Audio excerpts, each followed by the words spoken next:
Headline news વિકાસ વેદના વડોદરામાં પરિણીતાના ઘરે જઈ તેની એકલતાનો લાભ ઉઠાવી બળજબરીથી શારીરિક સંબંધ બાંધનાર આરોપીની મકરપુરા પોલીસે ધરપકડ કરી છે.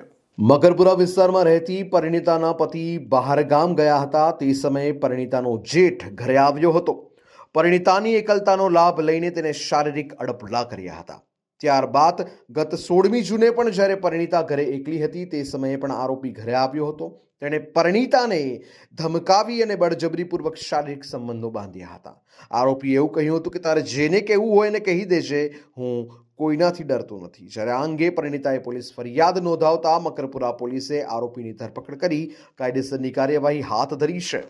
ગઈકાલના રોજ મકરપુરા પોલીસ સ્ટેશન હદ વિસ્તારમાં એક ફરિયાદી બેન આવ્યા હતા અને જેમની રજૂઆત હતી એમની એક ફરિયાદ હતી કે એક એમના જે જેઠ છે તેમણે એમના સાથે જબરદસ્તી કરી છે. આથી એક થોડા સમય અગાઉ જ્યારે એમના પતિ એક કામ માટે બહારગામ ગયા હતા ત્યારે તેમના જેઠ દ્વારા તેમની સાથે જબરદસ્તી કરવામાં આવી હતી. તે અંગેની ફરિયાદ મળતા મકરપુરા પોલીસ સ્ટેશનમાં તેની ફરિયાદ દાખલ કરવામાં આવી છે.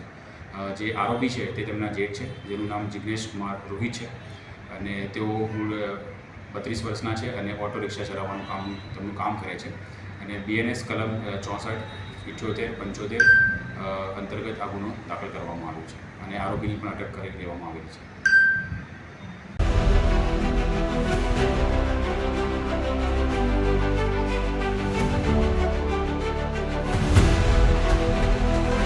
हर समस्या की हेडलाइन न्यूज विकास वेदना